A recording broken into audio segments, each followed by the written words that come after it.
Jace Jensen. Here are the people that are listening to the speech and the camera lady. She's going to sit right there. Okay, so this is my speech about dreams. So, has anybody ever wondered why you dream? Raise your hand if you've ever woken up from a dream and didn't understand it. Yeah, everybody has. So all humans experience dreams, but not all of us remember what they are. Many people decipher the meaning of their dreams differently. So I've had many dreams. I've also had lucid dreams, which we're going to talk about later in the speech. So what are dreams and what are the types? So there's 5 different types. There are daydreams, prophetic dreams, false awakenings, lucid dreams, and nightmares. So we're going to start off with a quote on daydreams. Everyone or nearly everyone reports daydreaming on a regular basis. 96% of adults engage in having at least one bout of a daily daydream. So we engage our default network when we're thinking about our past experiences, imagining an event that might take place in the future, and assisting us in making moral decisions. So they occur when you're semi-awake, use the right side of your brain, then that's where your imagination runs wild.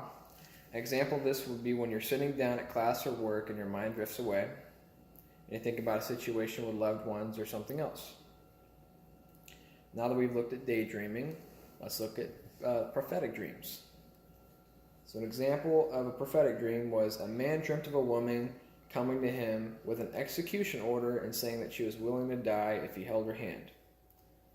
The lights went out and felt her hand grab his, and with the other hand he felt her hair. He could feel her head was severed and the blood was on his hand.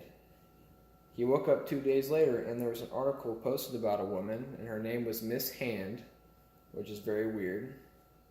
And she deliberately placed her head on a railroad track in front of a stopped train, and thus led to her own decapitation. So here's another quote. A precognition is a vision that a person has about the future that can be conceived from visual or auditory hallucinations. It's a vague feeling that something is not quite right or through a dream. End quote. During ancient times, these types of dreams were thought to be messages from the gods or some sort of supernatural experience. There's evidence of this found in the inscribed pyramids of Egypt and in the Bible. Experiments have been conducted which show the phenomenon does not occur by pure chance. Now let's look at false awakening dreams. So false awakenings are dreams that happen when you think you're waking up in real life, but you're still in your dream. These types of dreams are somewhat common, and they typically occur when someone is excited for the next day. In these dreams, it is likely for someone to complete their typical morning dream before they realize that they're not really awake. And when they realize this, though, it can sometimes lead to fear in the dreamer. However, someone can sometimes realize they're dreaming, but this can lead to them lucid dreaming, which we're going to talk about next. So you've probably been familiarized by the subject of lucid dreaming by the movie Inception. When we dream, we're not consciously aware that the dream is not real. However, lucid dreaming is when someone, in quote, is able to enter a dream and be fully aware of the fact that they're actually dreaming, end quote. Aristotle wrote the very first record of him having a lucid dream, which is a long time ago. In a study performed in Brazil, the results indicated that 77% of participants have experienced this type of dreaming at least once in their life.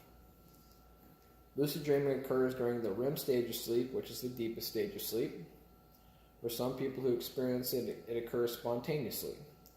However, some have trained themselves to have lucid dreamings on command. Some people will be able to influence their dreams more than others, as some just awake realizing that they were just dreaming. Others are able to control the whole narrative of their dream, and this can be helped with dream journals and meditation. The last type of dreaming we're going to talk about is nightmares, which are the worst. Nightmares also take place in the REM stage of sleep. It is most frequently found in children, however, it's not unusual to find it among adults sometimes. Some symptoms of nightmares include waking up with full recall of what happened in the dream or the nightmare, occurring during the later part of sleeping, being alert upon awakening, and or feeling distressed with fear and anxiety. Nightmares are typically caused by stress and anxiety, and they are also seen in people who have recently been through a traumatic experience. Other causes are changes in sleep cycle, illness, sleep disorders, side effects of a medication, eating before going to bed, and or sleep deprivation. And if they occur frequently and cause problems in an individual's life, it can be classified as nightmare disorder. So in conclusion, we've discussed the 5 different types of dreaming: daydreams, prophetic dreams, false awakenings, lucid dreams, and nightmares. There are many types of dreams that we discussed, and they can be put into many types of categories while you're sleeping. Hopefully you understand the 5 types of dreams you can have and why you can have them, as well as how to differentiate between each one. Thank you. Thank you.